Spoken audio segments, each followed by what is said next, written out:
Muy buenas noches, compañeros. Pues bueno, vamos a dar inicio a este conversatorio, perdón, disculpen el error. Doctor Jorge, pues muy buenas noches. Le enviamos un cordial saludo de parte del equipo del FOR a nombre de la maestra Coco, la maestra Eddie, la maestra Vane, del maestro Ángel y un servidor. Pues bueno, este es nuestro trabajo con respecto al estudio que hicimos a partir de un pequeño formulario que consta de 14 preguntas en el cual pues lo expusimos a al menos 5 compañeros de cada uno de nuestros planteles. Aquí sí tenemos una diversidad de respuestas. Los niveles que se abordaron fueron prácticamente preescolar, primaria, secundaria y bachillerato. Entonces, pues del total ahí como lo presentamos son 26 respuestas y pues vamos a ir analizando cada una de las respuestas. Esperemos que se cumpla el objetivo de esta sesión y pues ojalá estemos en todas las condiciones como así se solicita. Adelante con la primera pregunta. Buenas noches, maestro. Tenemos la primera pregunta. ¿Qué entiendes por neurociencia? Las respuestas que obtuvimos, la primera nos dice, es una disciplina que nos ayuda a entender las funciones cerebrales, cognitivas y, y la conducta del ser humano. Funciones como percepción, la memoria, el lenguaje y la conciencia. Se vincula con un sinfín de otras disciplinas como la educación. Es el proceso permanente de análisis de información que da cuenta del logro de los procesos de desarrollo del aprendizaje de los alumnos. La ciencia encargada de estudiar los procesos neuronales que suceden en el cerebro para su funcionamiento adecuado, así como problemas que surgen. Es la ciencia o disciplina que se encarga de estudiar los procesos de enseñanza, aprendizaje a través de las conexiones neuronales y todo lo relacionado al cerebro. La ciencia encargada de estudiar el cerebro y sistemas nerviosos para comprender el comportamiento, emociones, funciones del ser humano. Después de haber leído las respuestas que obtuvimos de las 26, considero que la neurociencia es un tema que actualmente es muy conocido en todos los niveles básicos, porque nos permiten descubrir cómo aprenden nuestros alumnos. También podemos considerar que nos ayuda a predecir y buscar solución a problemas de inclusión que tenemos actualmente en las salas. Por lo que nosotros como alumnos tenemos que apoyarnos mutuamente, tanto en la parte del doctorado y en todo momento de nuestro trabajo laboral. Muchas gracias. Ok. Maestra Coco, gracias, maestra Eddie. Maestra Coco. Sí, maestros, buenas noches. Pues a mí me queda claro la importancia que tenemos nosotros como encargados de enseñar, la importancia que tiene de conocer nosotros sobre la neurociencia, ya que creo que gracias a ella podemos conocer cómo es que funciona el cerebro y, y conocer justamente las funciones más elementales de este. Y de esta manera nosotros vamos a poder crear ambientes de aprendizajes favorables para alcanzar aprendizajes significativos en nuestros alumnos. Y que esos aprendizajes significativos les sirvan a ellos para la vida, no solamente para el momento en que lo está aprendiendo, sino que les sirvan para la vida. Y yo creo que si nosotros como docentes sabemos la función de este sistema, que es el cerebro, vamos a poder, creo yo, lograr planificar, hacer nuestras planificaciones con conciencia, sabiendo que eso que se está haciendo, esas actividades que estamos planeando, van a tener un impacto en el desarrollo cognitivo de los niños. A mí me deja esto que he aprendido, me deja que la neurociencia me va a servir a mí en lo personal, me va a servir a mí en lo familiar y me va a servir a mí también en lo profesional. Entonces creo que es un tema muy interesante, muy importante y que debe de ser del conocimiento de toda persona que se dedique a enseñar. Ese es mi comentario, maestros. Gracias, maestra Coco. Maestra Vane. Algo que me parece muy interesante en esta respuesta es que son respuestas muy similares, ¿verdad?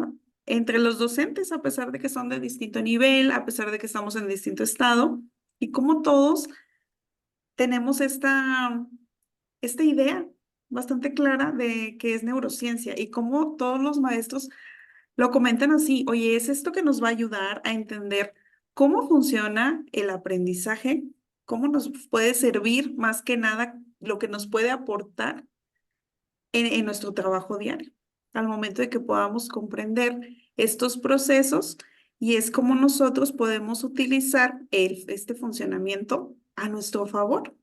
Y esto que comenta la maestra Socorro es muy importante porque es como cómo lo puedo aplicar, ¿sí? En mi vida diaria, en general, no solo dentro de la escuela y que también aporta a nuestra salud mental.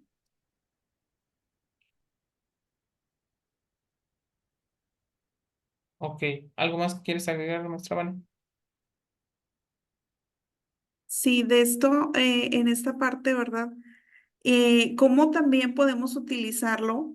Y lo comentaba la maestra Eddie, ¿verdad? Dentro de estos alumnos, que tenemos alumnos que enfrentan barreras para el aprendizaje, la participación y la convivencia.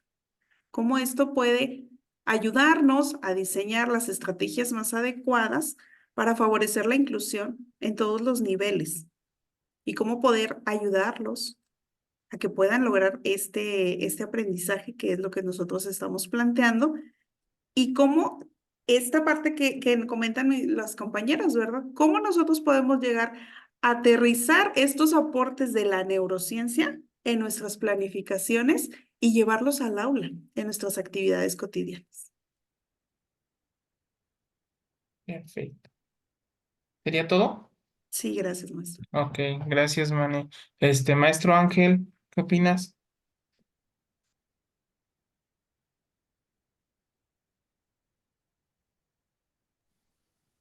De la misma manera como opinan las compañeras, la neurociencia es algo muy importante ya que nos va a permitir diseñar las estrategias pertinentes acorde a las necesidades y barreras de aprendizaje que presentan los alumnos. Esto para formar alumnos críticos que sean capaces de desenvolverse en su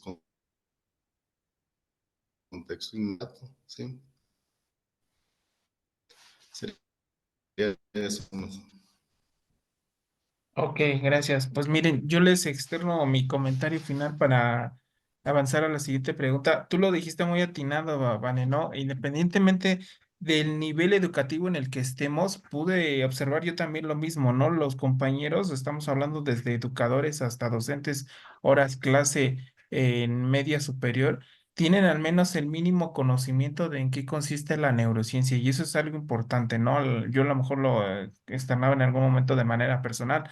El término, pues desde que lo conocí dije, ay, tiene que ver con situaciones del cerebro. Sin embargo, ya ahorita bajo el proceso que hemos estado estudiando un poquito más estos temas, pues sí, ahora sí resulta un poco interesante que cómo influye el funcionamiento del cerebro dentro del aprendizaje. O sea, y es algo que pues al final del día nos debería de preocupar a todos porque tenemos una diversidad de alumnos con características y necesidades diferentes. Entonces, obviamente, al tratar de ver cómo es el funcionamiento del cerebro para este proceso de aprendizaje, pues nos permitiría hacer esos ajustes pertinentes dentro de las planeaciones, como lo dijo la maestra Coco y la maestra Eddie, para que obviamente se llegue a ese logro de aprendizajes que es lo que esperamos. Sabemos que los programas en general son muy generalizados y aplicables en teoría a todos los contextos cuando la realidad es otra, ¿no? Entonces, pues bueno, reitero, el punto, la conclusión que yo puedo obtener de aquí es esa parte, ¿no? Que al menos nuestros compañeros saben e identifican el mínimo de lo que es la neurociencia y digo, creo que sí va a seguir siendo un tema de que en futuras generaciones pues siga siendo de interés. Bueno, esa sería mi participación. Vane, avanzamos a la siguiente pregunta, maestro Ángel, si me apoyas leyéndola y junto con las respuestas. Gracias. Sí, profe.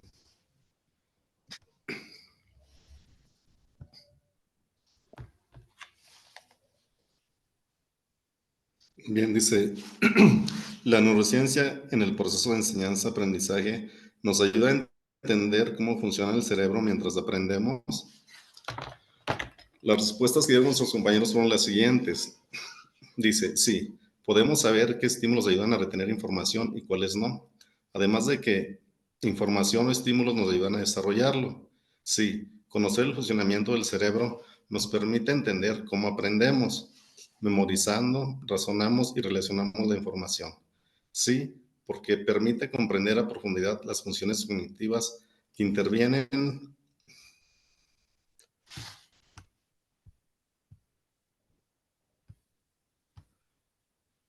en el proceso de aprendizaje. Sí, porque nos ayuda a estudiar el sistema nervioso y el cerebro para optimizar las estrategias y mejorar los resultados educativos.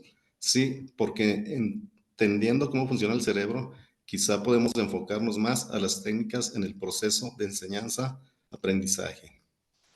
Bueno, pues aquí, en conclusión a lo que dicen los compañeros, pues nos damos cuenta que es de lo mismo que venimos hablando. Es muy importante entender lo que maneja la neurociencia, porque de esta manera vamos a lograr entender cómo funciona el cerebro y de esta manera apoyar las necesidades de los alumnos. ¿De qué manera? Pues diseñando las estrategias pertinentes para apoyarlos dependiendo el área en que lo requieran, ¿sí? Sería eso, por eso. Ok, gracias. Miren, yo aquí quisiera participar justamente en este sentido, igual lo que mencionaba hace un momento, es identificar el funcionamiento como lo manejan cada uno de nuestros compañeros, ¿no? Vaya, el funcionamiento del cerebro, perdón que sea repetitivo, pero les pongo algo más práctico. En el plantel donde estoy, pues justamente nos llegaron este ciclo escolar al menos dos situaciones que la verdad no esperábamos. Un niño con autismo y otra niña con una discapacidad física motriz. Prácticamente la niña lleva una andadera. Con ella sí tenemos ciertas complicaciones y obviamente se tuvo que ajustar tanto, hubo un colegiado del grupo para ajustar la forma de evaluación con esta alumna, ¿no? Porque obviamente el proceso cognitivo que tiene, pues vaya, sigue siendo de secundaria, ¿no? Inclusive va desde la forma en que escribe y demás. Entonces, los maestros sí de momento llegan a estar en ese shock de decir, híjole, maestro, pero es que ¿cómo le evaluamos al 100% como el resto de compañeros? Y ahí es donde yo les decía, pues es que justamente tú ya pudiste identificar el proceso cognitivo que tiene la alumna, pues obvio no te va a dar el 100 que tú quieres, pero evalúale ese 100 al 100 de ella. Por lo menos que sea el mínimo concepto que tú tienes para poder obtenerlo de la materia, ¿no? O sea, en ese sentido, no quieras que estandarizar, porque si no, estamos cayendo en la misma situación que hacen los programas, ¿no? De igual modo, el otro polo es nos llega el niño autista, yo la verdad, lo primero que me imaginaba, ¿no? El tipo de reacciones que iba a tener ante una situación. Creo que nosotros estamos casados con el término de autismo, es del niño que pues no habla y si algo le desespera empieza, digamos, hasta cierto punto a flagelarse, ¿no? Buscan como que, me acuerdo mucho, ¿se acuerdan de una película que se llamaba Abel? No sé si la llegaron a ver en su momento del niño que era justamente autista y que se creía tomaba el papel de papá, ¿no? Entonces, así yo me veía en esa situación con este niño. Sin embargo, créanme que él me dio con guante en blanco un niño súper concentrado, aplicado en la cuestión académica, muy respetuoso, saluda a la entrada, a la salida, o sea, parecía que es un niño tan normal que yo puedo decir que no tiene autismo. Tiene otro estilo de autismo, que ahí viene otra cuestión, ¿no? Ahí va diferentes vertientes del autismo. Y pues ya más o menos tratando con la mamá me dijo, no, dices que no se espante por el tema de que es autista. Académicamente, él le va a tratar de rendir, no al 100 pero sí a lo menos en un 80-85%. Dije, ah, pues estamos del otro lado, señora. Usted me da una tranquilidad. Ya la cuestión a lo mejor física y demás pues sí le pediría una asesoría, ¿no? Que es un punto de aparte. Entonces, obviamente los maestros cuando comentan esta parte, igual querían hacer esa adaptación y les dije, no, chequen, el alumno sí es como todo el resto de los alumnos, o sea, hemos visto que se ha adaptado al proceso de aprendizaje, al proceso de trabajo colaborativo, al proceso de estar ahí al 100%, porque hasta eso está por iniciativa propia del alumno. Le gusta estar al frente para seguir atendiendo pues lo que le van enseñando en cada una de las materias. Entonces, retomando a la pregunta, ¿no? Sí es importante identificar un poco el cómo nuestros alumnos aprenden para que a partir de ahí determinemos el sí o no a cada una de las estrategias o técnicas que estemos aplicando para que se logren los aprendizajes esperados. Sería mi comentario. Maestra Socorro, ¿le escucho? Sí, maestro Ricky. Miren, yo quiero comentarles que yo en las reuniones que hago con mis papás, yo les hago ver esta parte, porque los papás empiezan a hacer comparaciones. Es que porque este niño ya escribe su nombre y el mío no. Entonces, yo les hago mucho hincapié en que todos los niños aprenden de una manera diferente y hay que ver la maduración también de ese niño. Entonces, yo como les digo, habrá niños en preescolar, yo trabajo en preescolar, habrá niños que a lo mejor en preescolar ya salen leyendo, escribiendo y hasta sumando, pero hay niños que no lo logran. Entonces yo les digo, para mí lo importante es que ese niño que a lo mejor ni siquiera podía agarrar el lápiz, ni siquiera podía hacer un trazo, ahorita, a lo mejor al final de curso, logró hacerlo. Entonces, para mí eso significa más que a lo mejor estarlo presionando, ¿no? Porque a lo mejor los papás quieren estar ahí insistiendo en que es que tiene que salir leyendo, es que tiene que salir escribiendo, no. De hecho, este, el plan de estudios que nuestro programa, sí, nuestro plan de estudios nos dice que que un niño tiene hasta la edad de 7 años para que aprenda a leer y a escribir. O sea, tú no puedes saltarte procesos. No podemos saltarnos procesos en los niños porque entonces afectamos esa parte de madurez de su cerebro. Era mi comentario, maestro Ricky. No sé si aportó o si ayudó un poco. No, bienvenido, maestra. Muchísimas gracias. Maestra Ujú. Eli, ¿algo que quiera comentar? Ay, sí, está esperando con gusto, qué buenas, me parece excelente la forma en que usted manejó esta necesidad que se presentó en su escuela, maestro. Nosotros también tenemos un caso de un niño ciego y conversando con los maestros que lo atienden, realmente porque a mí no me toca, y pues me hacía la pregunta, ¿cómo le enseñan, cómo aprende este niño? Y este niño aprende con ayuda, tiene un acompañante, el niño escucha, la escucha la tiene más marcada, comprende más, eh, su imaginación es mayor que que como podemos decir lo normal, porque sabemos que cuando tenemos una deficiencia simplemente incrementamos en las otras habilidades que tenemos. Y este niño pues tiene una capacidad excelente en la memorización, porque es un niño que tiene la capacidad de poder comunicarse. En momentos dados, como el maestro no puede lograr la conexión, lo hace con el acompañante. Pero lo importante es que se logre el aprendizaje en el joven. Buenas noches. Gracias, maestra. Vane, ¿concluyes esta pregunta, perdón? Sí, maestro. Algo que me parece muy interesante en este trabajo que usted menciona, colegiado, que es importante tomar en cuenta también la parte de las emociones de la alumna, ¿verdad? En esta parte que usted dice, no vamos a caer en la estandarización, ni tampoco compararla con los demás, porque entonces estaríamos llevando a la alumna, ¿sí? A perder esa motivación de ir a la escuela, de aprender.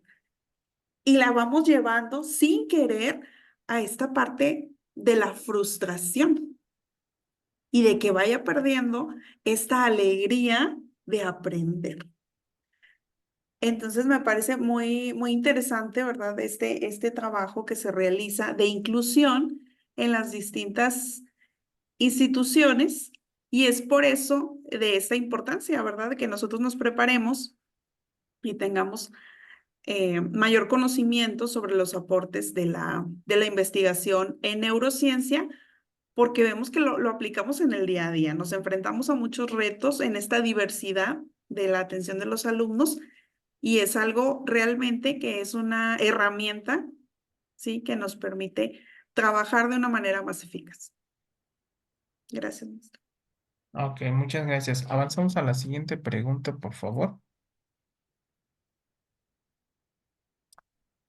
Maestra Coco, ¿me apoya leyendo e inicia la conversación? Claro que sí, maestro. La pregunta nos dice que es importante saber cómo funciona el cerebro y las respuestas que nos arrojó esta pregunta son las siguientes. Nos dicen que sí, porque de ahí podemos implementar estrategias para usarlas a nuestro favor. Sí, gracias a ello se puede reforzar algunos hábitos que favorecerán el buen funcionamiento del cerebro. Sí, porque ahí ponemos en práctica enseñanza afectiva, habilidades cognitivas, así como dificultades de aprendizaje. Sí, ya que para entender cómo aprenden nuestros estudiantes es necesario saber también cómo funciona su cerebro. Sí, ya que nos permitirá entender el porqué de las muchas cosas que como personas hacemos en nuestro día a día y quizá poder enfocarla de la mejor manera.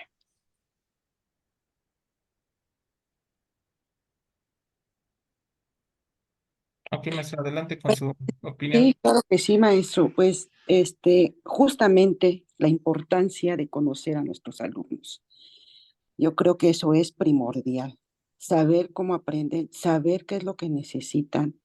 Se hace un diagnóstico al inicio del ciclo escolar, entonces de ahí partimos nosotros, ¿no? ¿Cómo están los niños? ¿Qué es lo que necesitan? ¿Qué es lo que les hace falta? Y nosotros lo que debemos hacer es preparar esas mentes para que ellos empiecen a pensar, para que ellos empiecen a desenvolverse de una manera integral. Y yo pienso, maestro, que ya con todo esto que hemos aprendido acerca de la neurociencia, yo creo que todos los docentes deberíamos ser neuroeducadores. Yo creo que para lograr ese impacto, ese impacto relevante en la vida de los estudiantes. Y entender también, maestro, que nuestra actitud es muy importante. La actitud que tengamos nosotros va a cambiar, va a cambiar muchas cosas de las que vivimos en nuestras aulas. Y debe cambiar, y debemos nosotros cambiar desde nuestro pensar, desde nuestro sentir, desde nuestro hacer. Porque a lo mejor podemos querer, pero no hacemos nada. Entonces, tenemos que cambiar esas actitudes, ¿no? Por ejemplo, en preescolar, yo que estoy en ese nivel, me doy cuenta bueno, yo me doy cuenta y he experimentado mucho la manera en cómo los niños despegan enormemente cuando hay una motivación. Cuando nosotros como profesores les damos una palabra de sí se puede, de que lo vas a lograr, no te preocupes, probablemente ahorita no quedó, no te salió, pero vas a ver que si lo intentas más adelante lo vas a lograr. Y es verdad, es verdad. De hecho, luego lo platicábamos en las reuniones con el maestro Jorge, ¿no? Vemos cómo los niños se van interesando en el aprendizaje, se van interesando en las actividades, pero sí depende mucho de eso, maestro. Nuestra actitud, nuestra actitud depende demasiado. Es mi comentario, maestro Ricky. Gracias, Vane, te escucho. Sí, maestro, gracias. En esta parte, lo que estamos platicando es algo muy importante tomar en cuenta, el que a medida que vamos avanzando y también las investigaciones nos van arrojando nuevos información, nos va poniendo como docentes un reto importante, ¿sí? Porque a medida de que tenemos que ir transformando nuestras prácticas, nuestra metodología. Muchas veces en las aulas vemos prácticas muy tradicionales, ¿verdad? De antaño y que chocan con estos hallazgos, con esta información y que nos cuesta a veces como docentes reconocerlo e ir innovando, arriesgarnos a hacer algo distinto en el aula. Y es esa parte de que a lo mejor este riesgo que corremos de decir, oye, pues es que no sé si arriesgarme o hacer algo diferente nos causa siempre este temor, pero es ir poco a poco a través de esta información dando ese paso para tener algo nuevo y algo distinto. No podemos esperar esta parte de que quiero un resultado distinto si yo sigo haciendo las mismas prácticas de siempre. Y nos pone en una situación complicada porque las investigaciones, sí, nos comparten y nos llevan a este resultado de que los docentes debemos entonces de ir diseñando actividades distintas, actividades que los motiven, actividades que los lleven a un estado emocional distinto. Y no esta parte de por ejemplo, esta parte que hacemos de que, bueno, son las mismas actividades para todos, independientemente de su nivel, independientemente de sus condiciones, para todos es igual. La evaluación, ¿verdad? A todos se les va a evaluar de forma escrita. Eso es algo que vemos mucho, o sea, son prácticas muy generalizadas, la evaluación escrita, ¿verdad? Y de ahí parte todo, ¿sí? Entonces, si yo tengo alumnos que yo sé que están enfrentando una barrera, que tienen una dificultad, pero yo los voy a evaluar a todos igual, caemos en esta parte, ¿verdad? De que entonces lo estoy llevando a frustrarse, a sentirse incompetente. Y esta investigación nos dice, tenemos que diversificar nuestras actividades, realizar diferentes ejercicios de acuerdo a sus intereses, de acuerdo a sus motivaciones, de acuerdo a su nivel, para que ellos puedan sentirse competentes e irlos alejando de la frustración. Por eso luego tenemos esta parte de la deserción, ¿sí? Porque yo ya no tengo ganas. O sea, por ejemplo, lo enfrentamos mucho, lo tenemos ahorita a nivel secundaria. Son muchos alumnos que dicen, es que yo ya no quiero seguir estudiando, yo ya no quiero venir a la escuela porque vengo al aula y me enfrento con situaciones que no me llaman la atención. Yo dicen, es que yo me aburro, es que a mí no me gusta, es que yo no le entiendo, ¿sí? Y entonces podemos nosotros decir, ah, pues es que el alumno tiene, es que la apatía, ¿verdad? De los adolescentes en general, ahorita lo vemos mucho, y son ellos, o porque no, pues tiene una familia disfuncional. Pero nos lleva también a esta parte de cuestionarnos, bueno, y entonces yo en mi práctica, ¿qué estoy haciendo yo que no le está resultando motivante, que no me estoy adaptando, que no estoy tomando en cuenta esas necesidades de los alumnos? ¿Sí? Y entonces nos pone a un reto importante, ¿sí? De ir modificando estas prácticas. Gracias, maestro. Gracias, maestro Ángel. Te escucho brevemente para avanzar.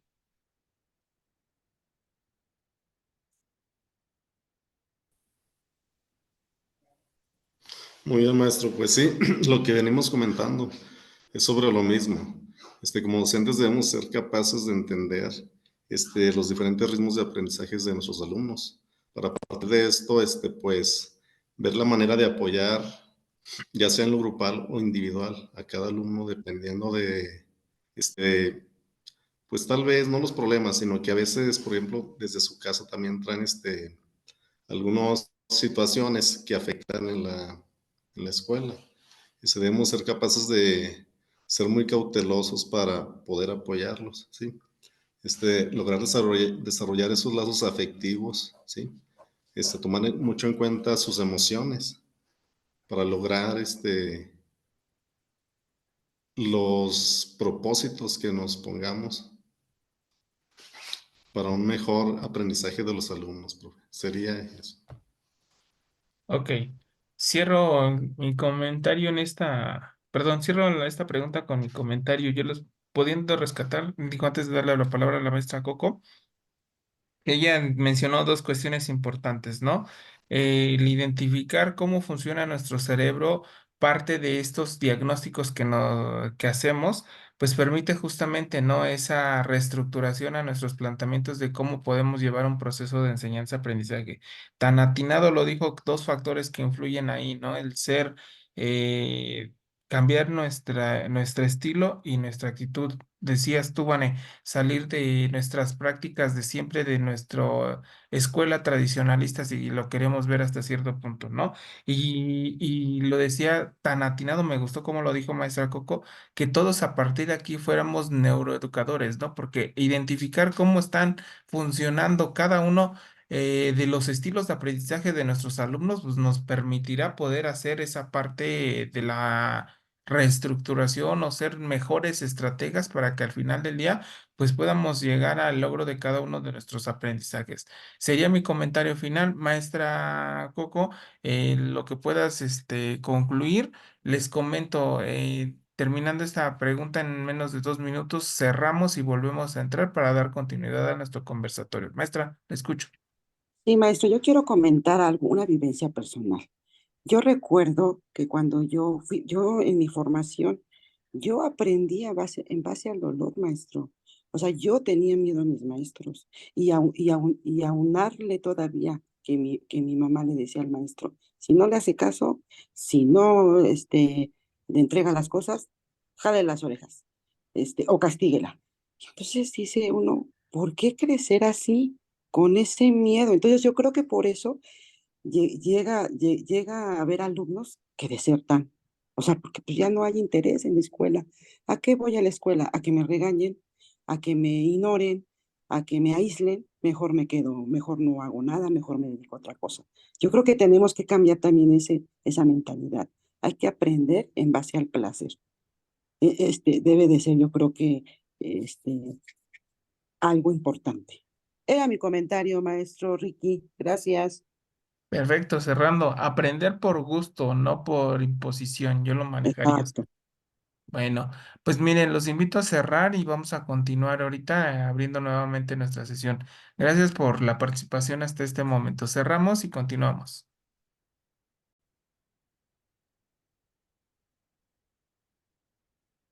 Bueno, pues vamos a continuar con nuestro conversatorio. Tenemos la siguiente pregunta.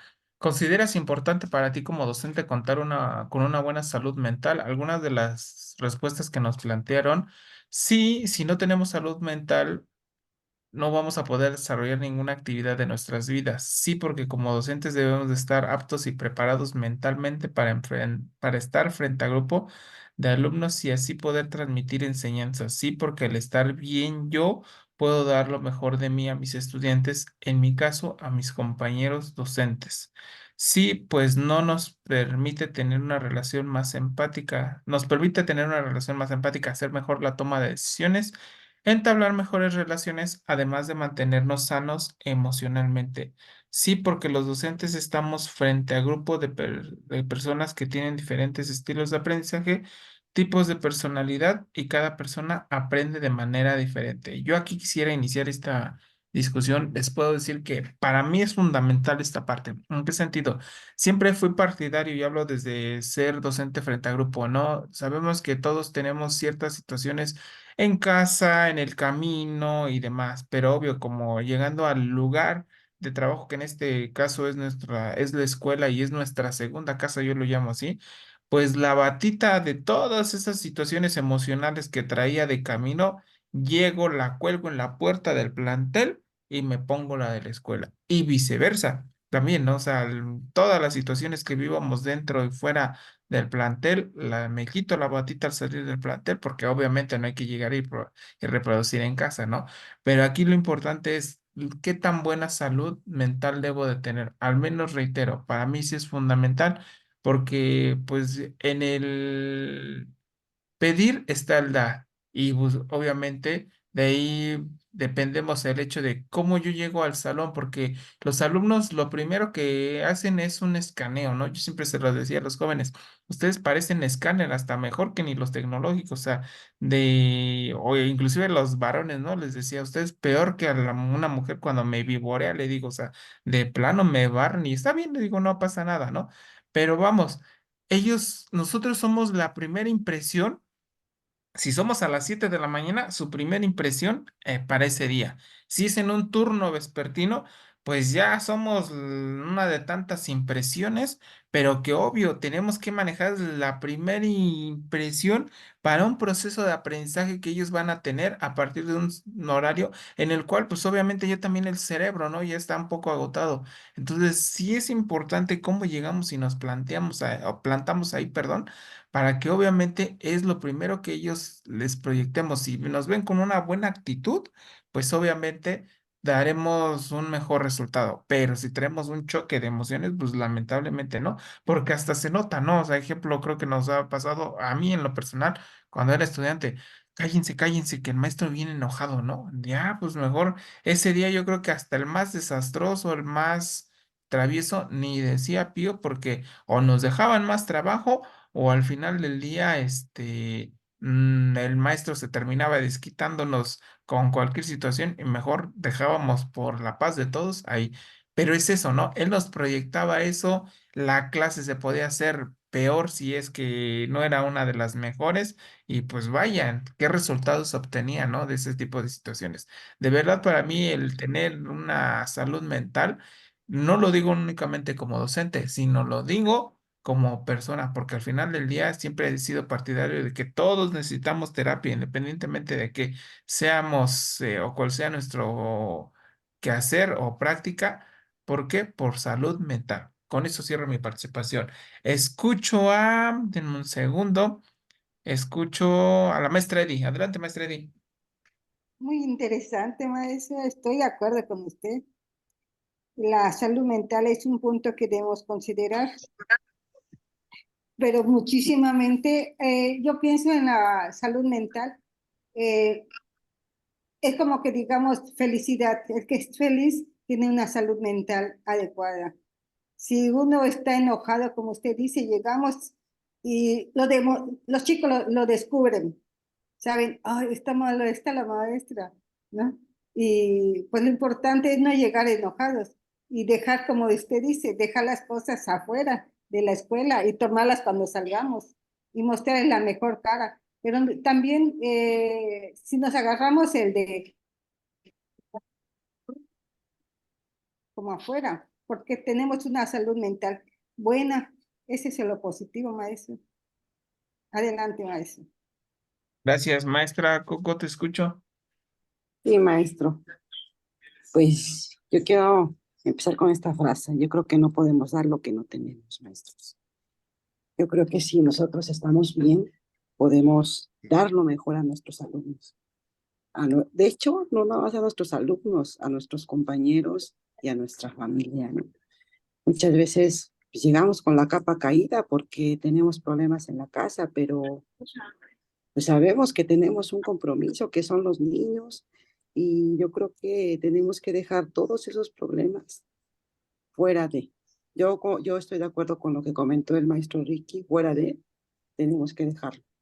Yo creo que el que estemos mentalmente sanos también nos va a ayudar a tomar buenas decisiones, tanto en lo profesional como en lo personal. Este es mi comentario, maestro Ricky. Gracias, Vane, te escucho. Sí, maestro, esta parte, me gusta mucho este ritual que usted menciona, ¿verdad? De hacer como este ejercicio, de decir, ah, bueno, pues esto me lo quito y aquí lo dejo y entonces retomo, que muchas veces no se hace, ¿sí? O cuesta. Y algo que hemos ido descubriendo, o por lo menos en mi experiencia, los colectivos docentes lo mencionan en las reuniones de consejo técnico y lo mencionan tal cual. Dicen, oye, es que yo creo que vamos a necesitar terapia, ¿sí? Dice, no, pues a lo mejor vamos a ir nosotros, pero queda como en este sentido de un poquito como de broma, ¿sí? Porque llegan a sentir malestar, pero creo que no hemos llegado como a este nivel de cultura de autocuidado también, ¿sí? El hecho de las situaciones de la vida cotidiana, en la vida familiar, y más esta parte en el trabajo, ¿sí? Cuando llega toda esta carga también administrativa, pues es pesado. Realmente lo que vive el docente en el aula, pues solo lo sabe quien lo trabaja. Sí, realmente es una carga muy, muy pesada, es mucho trabajo, es muy demandante. Y si no estamos con esta tranquilidad o con esta parte de salud mental trabajada, sí tiene efectos negativos, porque lo vemos. O sea, hay docentes que los rebasan sus situaciones personales y van y descargan con los chicos, ¿sí? Y es esta parte también que veíamos en esta parte de la neurociencia, en este decir, oye, se descubre que también nosotros podemos modelar, ¿sí? Los muchachos pueden imitarlo. Y entonces, inconscientemente, ¿qué es lo que nosotros estamos modelando con ellos? ¿Sí? ¿Qué es lo que estamos percibiendo? Y lo que dice la maestra, oye, ¿cómo te voy a exigir? ¿Cómo te voy a pedir? ¿Sí? Que seas empático con tu compañero, ¿sí? Que seas resiliente. ¿Dónde lo ves? O sea, ¿de dónde tienes este ejemplo?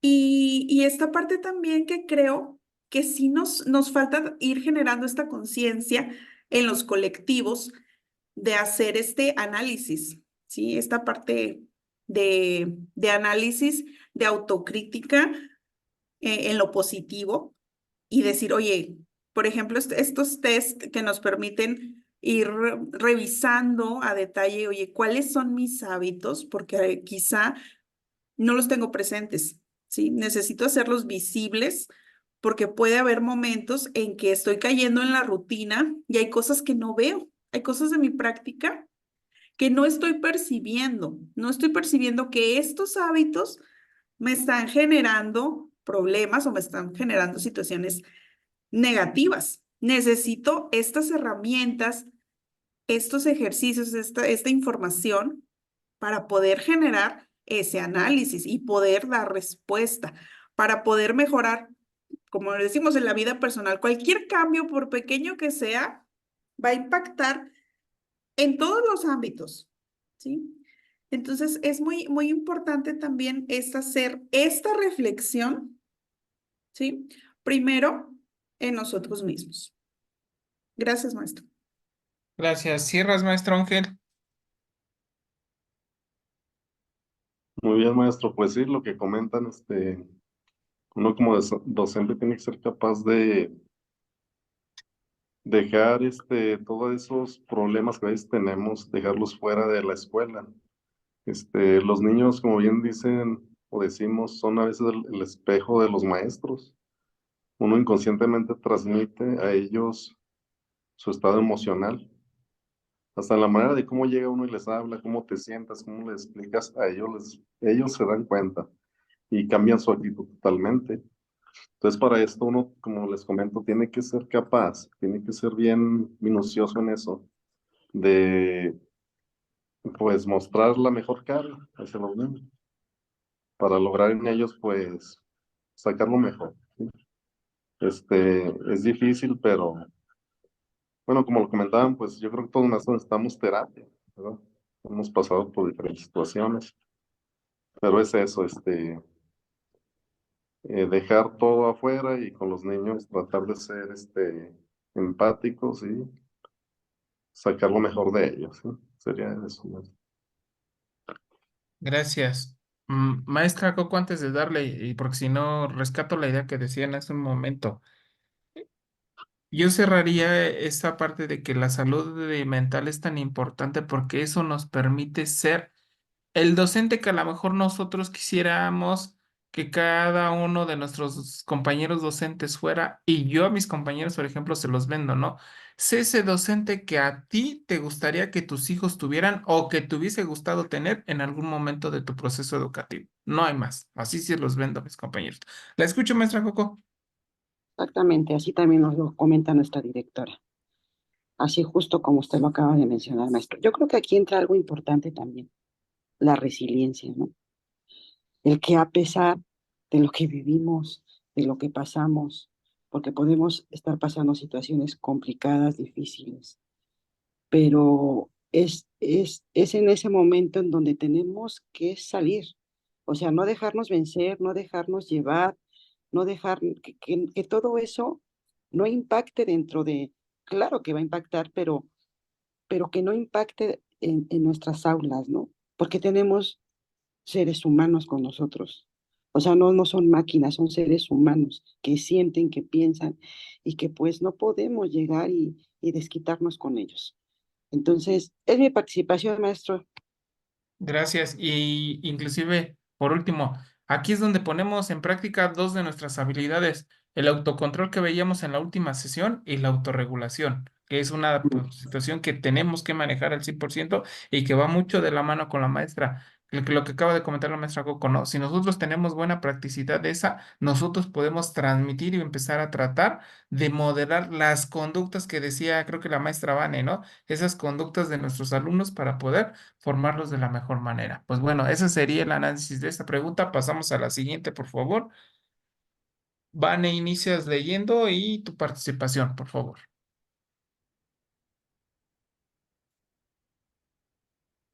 Muy bien. ¿Es la edad del ser humano determina que siga aprendiendo? En cierta parte, por el desgaste y muerte neuronal, pero que podría retrasarse con una adecuada estimulación. La edad no, pero la salud sí. Mientras el cerebro funcione bien, se puede seguir aprendiendo. Sí, la edad del ser humano no necesariamente determina su capacidad de seguir aprendiendo. Las personas de todas las edades pueden seguir adquiriendo conocimientos y habilidades si mantienen una actitud y dedicación al aprendizaje. No, porque los procesos de aprendizaje son durante toda la vida e incluso en el mismo momento de la muerte el ser humano está pasando por un aprendizaje. Quizá la rapidez en la comprensión del aprendizaje, porque a cualquier edad podemos seguir aprendiendo. Esto es muy interesante, ¿verdad? Cómo tenemos esta visión de decir, oye, sí, sí se puede seguir aprendiendo en todos los momentos. Aunque una de las preguntas sí lo menciona de esta parte de la muerte neuronal y que entra también como en esta parte de esos mitos que nosotros creemos, ¿sí? Tenemos esa creencia muchas veces de que a medida que ibas avanzando en la edad, pues van muriendo las neuronas y entonces el funcionamiento se iba reduciendo. Y que la plasticidad, por ejemplo, otro mito, que la plasticidad cerebral pues se daba únicamente en los niños y que a medida que ibas creciendo, pues va decreciendo o que iba desapareciendo tal cual. Y entonces es esta parte cuando dices, no, o sea, a medida que sigas estimulándolo, que sigues estudiando, que sigue habiendo este ambiente propicio, pues puedes seguir aprendiendo, ¿sí? Y si por llegaras a tener alguna lesión, por ejemplo, cerebral, las neuronas, ¿sí? Que permanecen, pueden realizar nuevas conexiones, ¿sí? Y pueden y ellas ir supliendo esas funciones, ¿sí? Que es parte de la plasticidad. Y entonces también se relaciona un poco cuando mencionábamos, bueno, todos tienen un momento para aprender, ¿sí? Y que hay procesos que no podemos ir presionando o que no podemos apresurar o querer cambiar. Y algo que revisábamos también en clase es como esta parte que decimos, bueno, ¿cuántos alumnos tenemos y cuántos? Y que todos los cerebros son diferentes. Nos preguntaban, ¿cuántos son iguales? ¿O hay algunos iguales? No, ninguno. Todos son distintos. Y entonces a veces nosotros podemos pensar, ¿verdad? Que o esperar que tengamos como esta misma reacción para todos o que todos aprendan al mismo momento y en el todos sean iguales, ¿sí? Cuando tenemos estos cerebros distintos. Y es esta parte de la diversificación también en el aula y de las actividades. ¿Cómo podemos impactar, verdad? A través de los proyectos a todos estos ritmos, a todos estos estilos, a todos estos gustos e intereses distintos.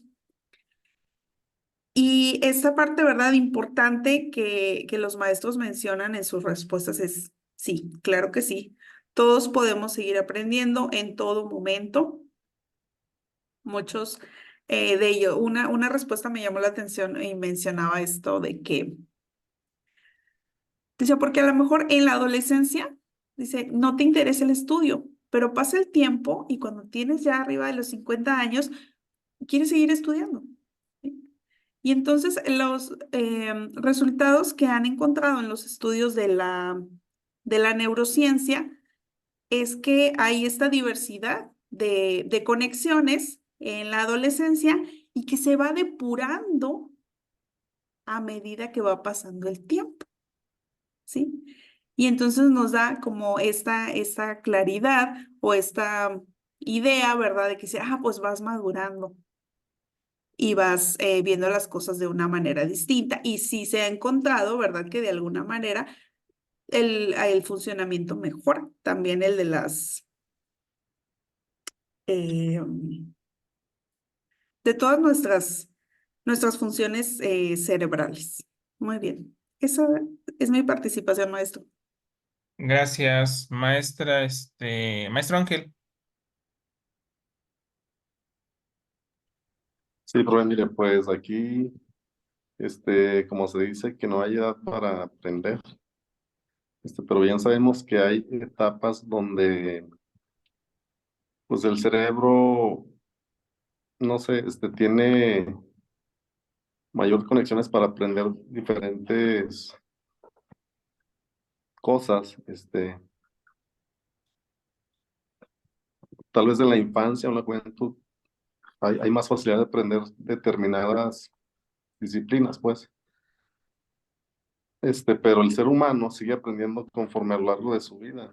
Este, Aquí, los factores para aprender tal vez sería el interés que se tenga que tengan hacia un tema o hacia la necesidad que ellos tengan.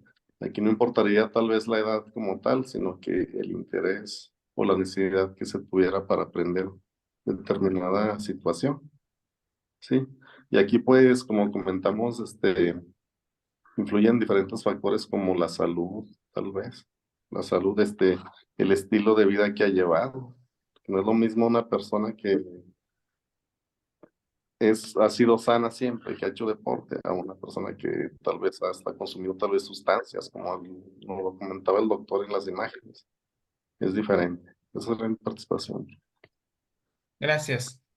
Aquí ya lo dijeron ustedes dos situaciones importantes. Un factor que viene de la mano con el comentario que yo pudiera externarles. Así como se dice, ¿no? Es que para el amor no hay edad. Pues si para el amor no hay edad, pues mucho menos para el aprendizaje. Pero obviamente el aprendizaje depende de ese factor que dijeron, la salud. Porque obviamente voy a ponerles un contraste. nuestra cultura mexicana, pues sabemos, ¿no? A partir de cierta edad, pues ya nos cuesta un poquito más, a veces adquirir un nuevo conocimiento, un nuevo aprendizaje.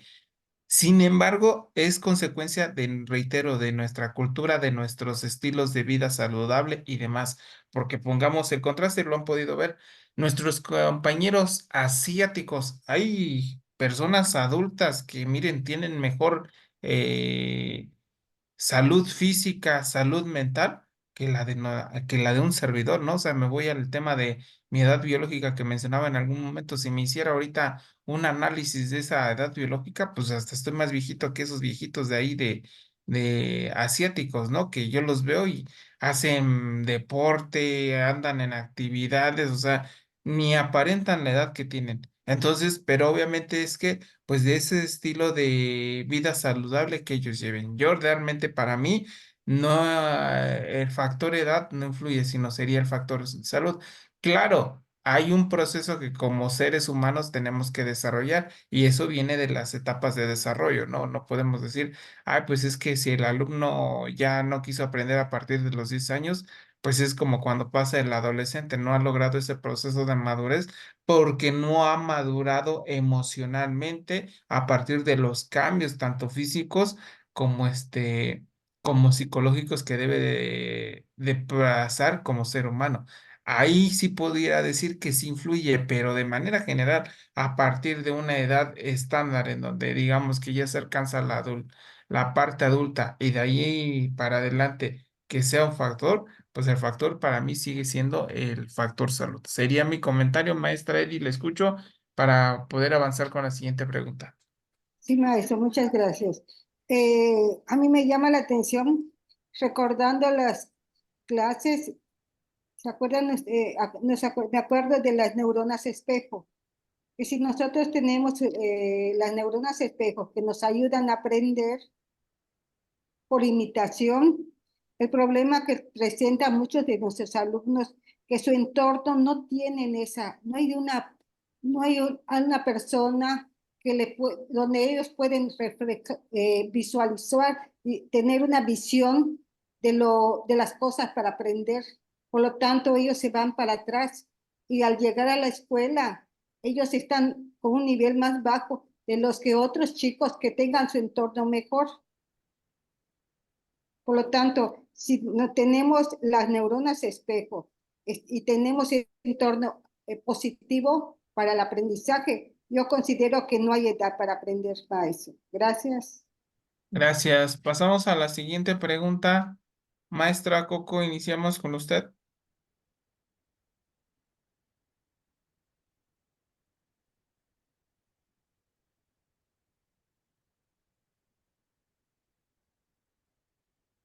Ay, sí, maestro Ricky. ¿Estableces la empatía con tus estudiantes? Es la pregunta 6. Y las respuestas fueron las siguientes. En mi área de trabajo en educación, el trabajo con los alumnos parte de la empatía, poniendo énfasis en sus contextos inmediatos y trata de establecer estrategias para acercar a los padres de familia y lograr mejores resultados. Sí, con escucha activa, respeto a su dignidad y procurando comprender la situación y realidad en particular. Sí, tratándolos con respeto, mostrándoles que pueden confiar en mí, enseñándoles que la responsabilidad es de suma importancia. Sí, preguntando cómo se sienten, si lo veo triste, decaído, distraído. Converso con ellos y con sus mamás para saber qué les acontece. Sí, mantener empatía con los alumnos es fundamental para crear un ambiente de aprendizaje positivo. La empatía ayuda a entender las necesidades, preocupaciones y emociones de los estudiantes. Buena respuesta. Exactamente, maestro. Yo creo que a mí, de acuerdo a estas respuestas que dieron los docentes, creo que es muy importante la escucha, para empezar. La escucha es muy importante, entendiendo, porque esa nos va a permitir entender por qué un alumno se comporta así, ¿Por qué un alumno hace esto? Y no solamente un alumno, maestros, también un docente y un padre de familia se comportan de tal manera porque solemos mucho etiquetar a las personas y decimos, ay, ahí viene el latoso, ay, ahí viene la maestra, ay, ya es bien pesimista, esto es aquello. O a los padres de familia, ¿no? Ay, esa señora viene a exigir y ni siquiera apoya a su hijo. Entonces somos muy dados a eso, a juzgar. Pero yo creo que antes de juzgar tenemos que tener un referente. ¿Por qué el alumno es así? ¿Por qué mi alumno se comporta de esta manera?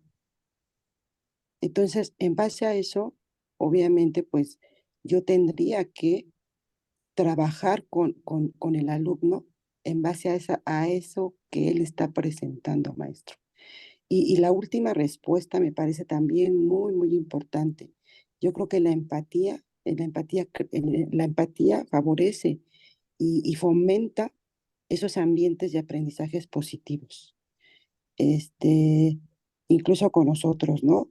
Dentro del aula debemos de quitarnos esas ideas de etiquetar a los niños, porque eso, obviamente, como decía la maestra, nosotros somos un espejo para los niños.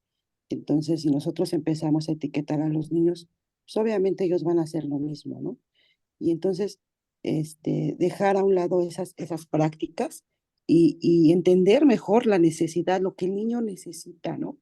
Y preocuparnos por atender tanto al alumno, entender a un padre de familia y entender también a las docentes, ¿no? Es mi comentario, maestro Ricky. Gracias, muy amable. Pues como lo dijo usted, la última respuesta lo generaliza. Estoy totalmente de acuerdo con la misma, ¿no? De la que el ser empáticos nos permite un desarrollo de emociones con los alumnos y con nuestros mismos compañeros, lo cual nos genera pues un ambiente sano de convivencia armónica con toda la comunidad escolar. Así lo dejaría yo. Pasamos a la siguiente pregunta, por favor.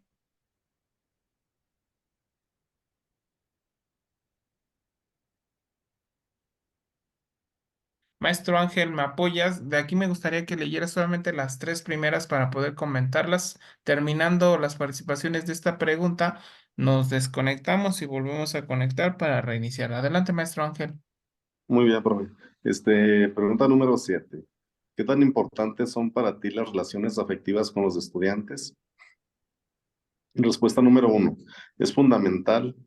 Así es como logramos obtener los mejores resultados y además determinar las barreras en el aprendizaje que los alumnos enfrentan.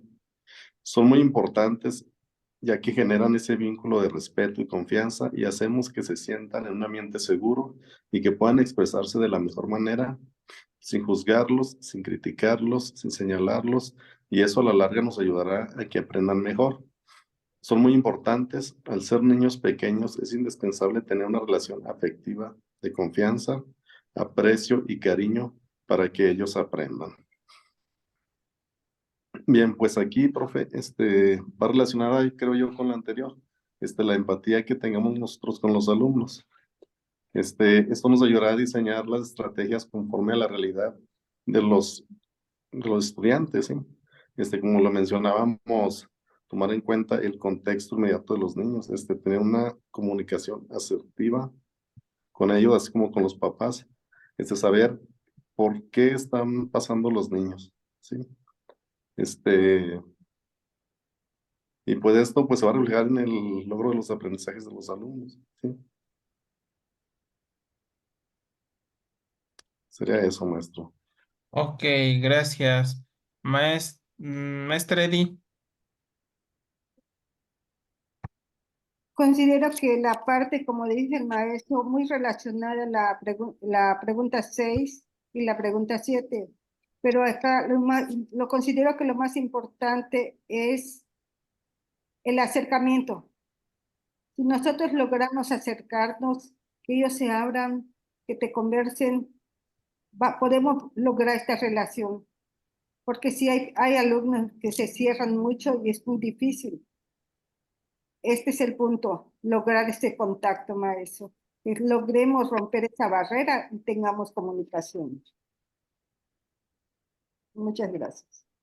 Gracias. Sí, yo aquí pudiera agregar, ¿no? El hecho de establecer una relación afectiva con los estudiantes, lo comentábamos en la pregunta anterior, me permite generar un clima armónico al interior de la materia, de la clase y generalizarlo, ¿no? Porque obviamente es una proyección, regresándonos a un término que ya habíamos manejado en otra cuestión. Más, más aún, a veces los alumnos lo que no tienen en casa, vienen y lo buscan en el plantel. Y tristemente, los casos, cuando tenemos una situación delicada, pues lo buscaron donde no debió de haber sido, ¿no? Entonces, cuando nosotros obviamente generamos estos lazos de comunicación más allá del alumno docente, claro, sin rebasar esa barrera de respeto mucho, la confianza y el apoyo emocional, como lo dice la cuarta respuesta, pues podemos ser ese baúl de emociones donde el alumno viene y descarga a veces. Digo, tampoco vamos a estar al 100% siempre por múltiples circunstancias. Sin embargo, eso nos determina, al menos yo considero, que pues no nada más ayudarlo en la cuestión académica, sino también en la cuestión emocional, desde, claro, desde nuestra postura, porque no somos los expertos, ¿no? En el trabajo de las habilidades socioemocionales. Sin embargo, poco, mucho, a veces me lo decía una psicóloga justamente, dice, es que a veces si a lo mejor no eres el mejor consejero, pero por lo menos le puedes decir estas palabras. No soy tan bueno en decirte un consejo, pero estoy aquí para escucharte. Y créanme que eso a mí me ha funcionado en más de 5 alumnos donde a lo mejor ya se quieren dar de baja, lo decían uno de ustedes en otra pregunta, ¿no? Pues a partir de ahí lo que los chicos, inclusive los mismos padres de familia, ustedes lo ven cuando un papá se acerca con ustedes, lo que quieren escuchar muchas de las veces los papás es que nos digan, está bien, señor, estoy de acuerdo como usted lo piensa. O sea, al final del día ellos quieren ser escuchados y quieren tener la razón. Si de algún modo, perdón que lo diga un poco tan crudo, fuera de que pues vamos a jugar a que les damos la razón, pudiera pasar, claro, reitero, no brincándonos esa barrera. Pero eso es lo que a veces nuestras generaciones, tanto de papás como de alumnos, es lo que necesitan, porque a veces los papás vienen y se desahogan con nosotros porque el hijo es aquí y viceversa, el hijo viene y se desahoga en nuestro plantel porque los papás son así. Entonces, pues vamos a tener esas dos caras de la moneda y determinar y creer más bien dicho cuál sería la buena, pues no sería nuestra función, sino mejor poder ayudarlos desde nuestra función, que eso es lo más importante. Maestra Coco, te escucho y con eso cerramos Sí, la maestro pregunta, Ricky. cerramos la sesión y pasamos nuevamente a la siguiente. Te escucho, maestra. Comparto lo que dijo maestro Ricky, porque a veces no necesitamos decir nada. A veces nada más con que nos den un abrazo, una palmadita, con eso es suficiente, maestro. Hasta uno mismo, ¿no? A veces no tenemos las palabras, no sabemos qué decir. A mí a veces me dice una niña que tengo, es que ella está pasando por una situación de divorcio. Entonces ella pues ha escuchado muchas cosas en casa y va y me las platicaron. A veces no sé qué decirle, maestro, pero le doy un abrazo y digo, yo creo ya con eso se siente ella apoyada, ¿no? Entendida. Entonces yo creo que eso es importante. Quieren ser escuchados, quieren ser apapachados. Y si nosotros no les brindamos esas herramientas, reitero, que ellos buscan, lastimosamente van y lo buscan en otras situaciones, en otras circunstancias, que lejos de resolver un problema, nos agravan las circunstancias. Sería mi opinión. Cerramos la sesión e iniciamos nuevamente para poder dar continuidad ya casi a las últimas de nuestras preguntas. Gracias, maestros, por esta segunda parte. Vamos a iniciar.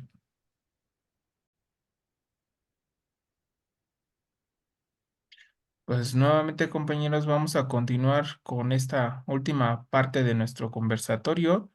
Vamos a iniciar con la pregunta 8. De favor, Vane, si me apoyas.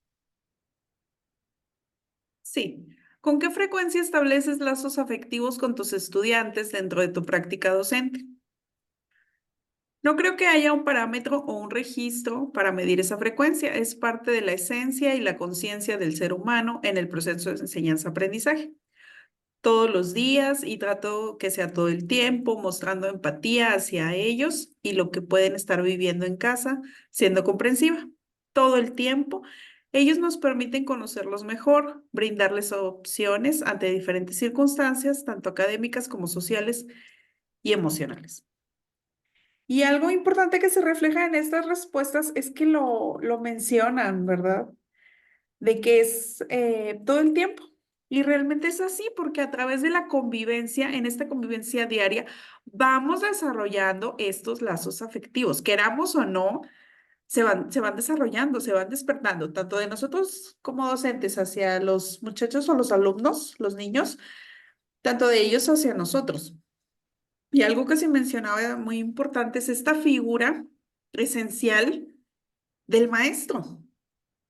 ¿Sí? Que es como muchas veces este primer filtro, o sea, es esta persona que observa, que detecta, oye, algo está pasando, algo cambió, yo vi algo distinto porque ahora no habló, porque ahora esto. Yo noto estos cambios, ¿sí? Que a veces los papás no los perciben, ¿sí? Pero el docente sí, y está en esta parte de detectarlo, de verlo, de decir, oye, algo está pasando, de acercarse a escuchar, a indagar, ¿sí? Y algo que pasa y que es muy importante es que los docentes entran en esta parte inconsciente a ser figuras, ¿verdad? Estas figuras de autoridad.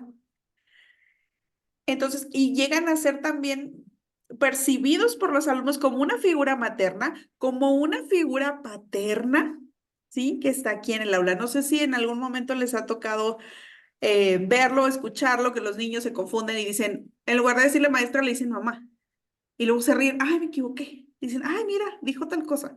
¿Sí? Porque es esta figura que representa. Muchas veces los chicos en casa no tienen por diversas circunstancias una figura paterna, presente, positiva, una figura materna.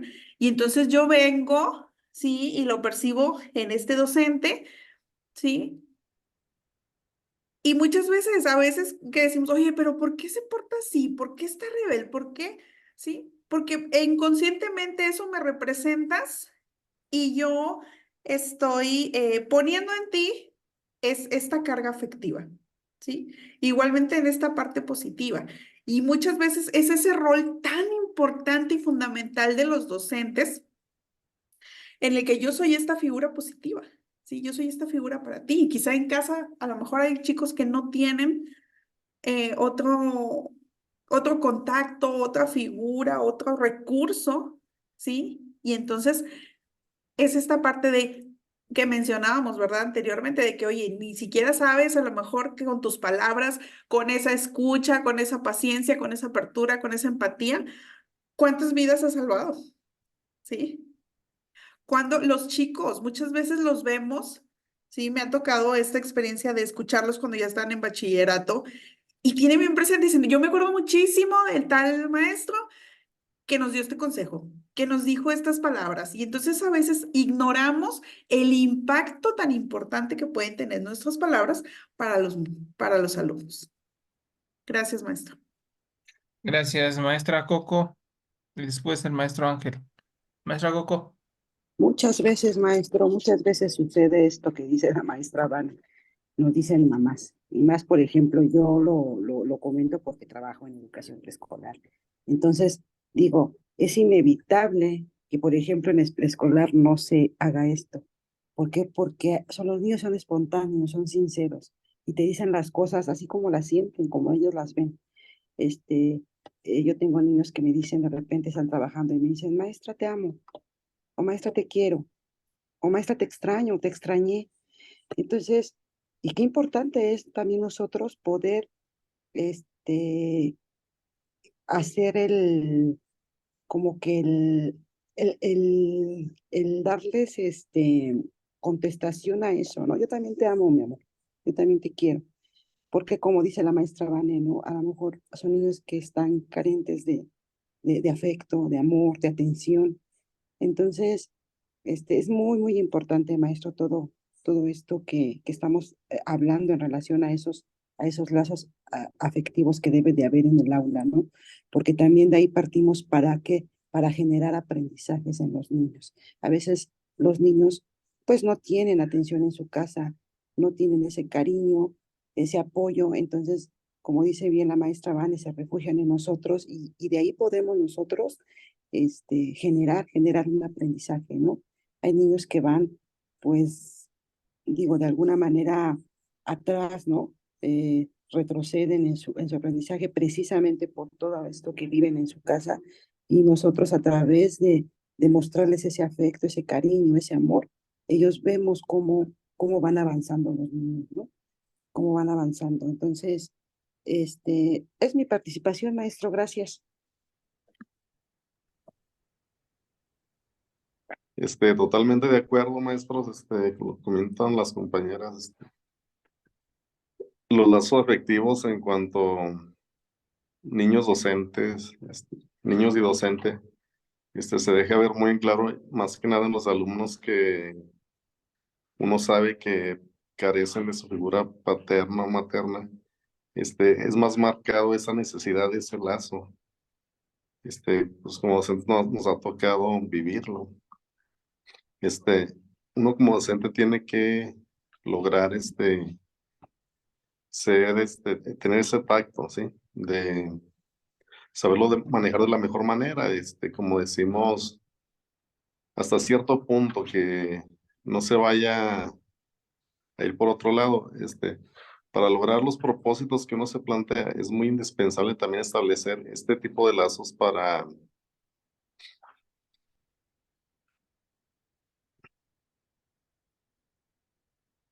pues sí, para lograr esos aprendizajes o propósitos que nos planteamos, son muy importantes también estos lazos afectivos. Sí, pues sería eso, pues.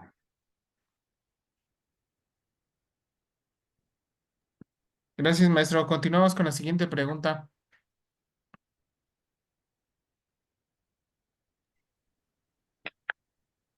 Maestra Coco, si me ayudas leyéndola. Y ¿consideras que se aprende mejor con actividades lúdicas?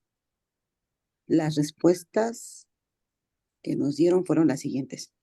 Creo que utilizando la estrategia correcta y determinado efectivamente las barreras que el estudiante enfrenta, cualquier actividad nos puede ser propicia para el aprendizaje, aunque lo lúdico siempre es más interesante para los alumnos. Claro que sí, porque se estimula de una mejor manera el cerebro y al ser actividades que disfruta, el cerebro retiene esa información y aprende mejor, se vuelve un aprendizaje significativo. Este, pues sí, maestro, definitivamente yo comparto que la parte lúdica, la parte del juego es muy importante y muy significativa en los niños, porque les permite tener esa oportunidad de que ellos imaginen, de que ellos puedan crear, de que ellos puedan descubrir, interactuar, crear vínculos, ¿no? Precisamente, y desarrollar esas funciones ejecutivas, maestro. Esas funciones ejecutivas que vimos en la clase, en la última clase con el maestro Jorge, ¿no? Como es el que ellos puedan planificar, cómo hacer un juego, el que ellos puedan relacionarse, el que ellos puedan regular sus emociones en diferentes juegos. Creo que el juego enriquece el cerebro, maestro, definitivamente. Es mi comentario.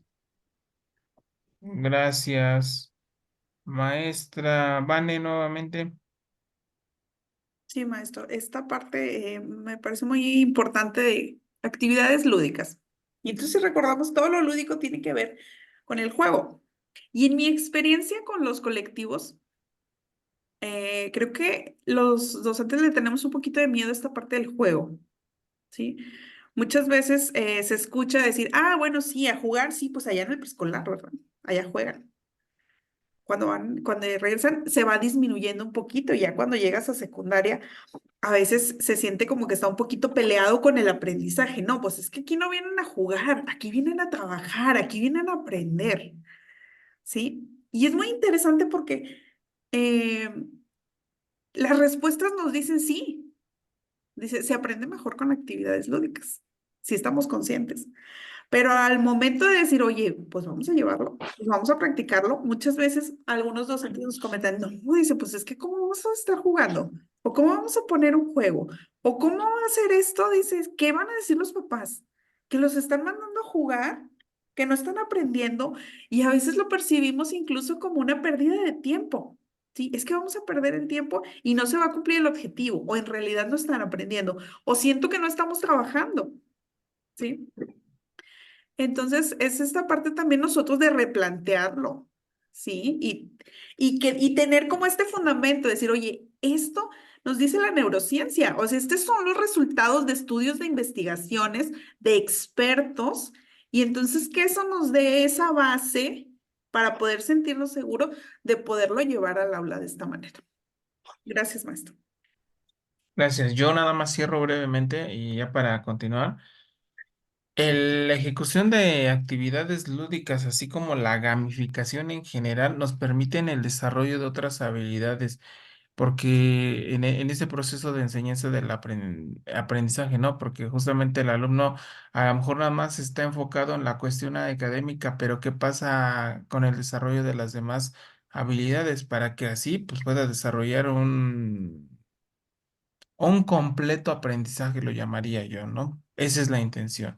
Para mí sí son importantes, aparte de que si a lo mejor durante la jornada tienes 2 horas o casi 3 horas, dependiendo de la materia, con un mismo docente, y aunque haya cambio de materia en el último de los casos, pues la verdad ahí sí es un tanto complicado y es donde al menos se nos invita a poder ser buenos estrategas y poder aplicarlos. La verdad, los chicos en la parte práctica y depende también el área del conocimiento, porque si por ejemplo, no sé, una cuestión de ciencias experimentales, se las llevas con una parte teórica al 100%, pues obviamente no, ¿verdad? Estamos de acuerdo, sino que sí son importantes llevarlos a la practicidad. Sería el comentario, pasamos a la siguiente, por favor, a la 10. Muy bien, pregunta número 10. Dice, ¿consideras que como docente debes recibir conocimientos en neurociencias? Respuesta número 1. Sería importante para saber cómo trabajar desde esta área con los alumnos y poder desarrollar más su aprendizaje y determinar mejor sus barreras en el mismo. Pues antes creía que no, pero conforme va pasando el tiempo, creo que es importante y necesario para entender mejor el funcionamiento del cerebro. Y 2, buscar estrategias para que el alumno aprenda mejor. Respuesta número 3 dice sí. Me hace falta empaparme más del tema y me gustaría poder aplicar esos conocimientos en mi aula. Bueno, aquí lo que yo veo es que es totalmente indispensable y fundamental que nosotros como docentes debemos de tener esos elementos para entender el proceso de enseñanza-aprendizaje, ¿sí? Que tiene que ver con nuestros alumnos sobre el funcionamiento del cerebro. Aquí sería entender en qué momento se da ese proceso de enseñanza-aprendizaje para poder lograr las estrategias adecuadas, tomando en cuenta las necesidades y las características de los alumnos, ¿sí? Para enfrentar de mejor manera las barreras de aprendizaje que ellos muestran. Sería eso, más. Gracias, maestra Eli. Estoy de acuerdo, maestra. Creo que la neurociencia es algo nuevo. Tenemos conocimiento, pero nos falta mucho y lo necesitamos porque ella nos puede ayudar a solucionar muchos problemas que tenemos a veces con los chicos. Por como dicen, cada cerebro es diferente. Por lo tanto, tenemos que aprender a tener diversas estrategias para llegar a ellos y ellos puedan desarrollar sus aprendizajes. Esa es mi participación, maestra. Maestra Coco. Gracias, maestra. Sí, maestro, totalmente de acuerdo con los compañeros, pero yo también ahí incluiría otra cosa. Yo creo que desde la normal, yo no sé ahorita cómo estén los programas, los planes de estudio de normales, pero yo creo que desde ahí deben de empezar a manejar es- este tema con ellos. Empezar a prepararlos desde ahí, ¿no? Para que ya cuando enfrenten se enfrenten al grupo, estén ahí, sepan cómo aprende el cerebro y cómo enseñar, cómo debemos enseñar para que poder fortalecer todas esas funciones que tiene el cerebro. Gracias, maestro. Gracias. Avanzamos con la siguiente pregunta.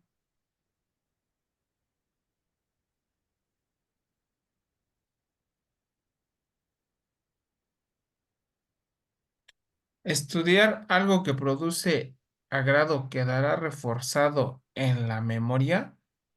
Pues aquí de las 26 respuestas que se vertieron entre los diferentes niveles, todos dicen que es verdadero.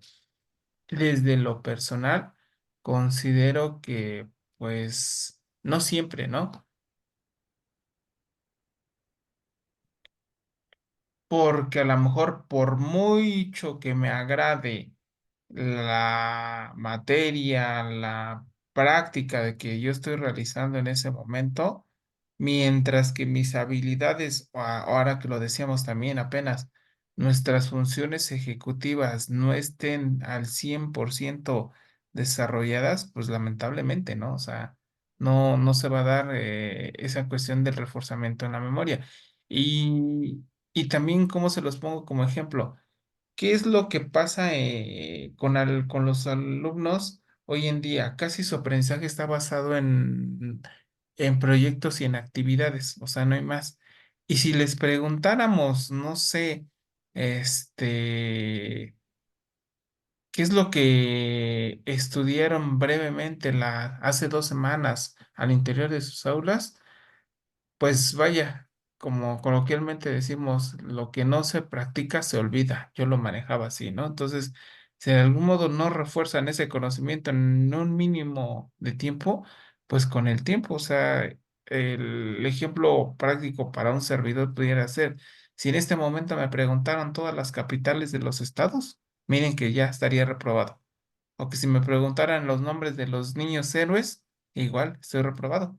Y son cosas que al final del día dice uno, híjole, ¿cómo crees, no? Si es tu propia cultura. Pero son situaciones exactamente que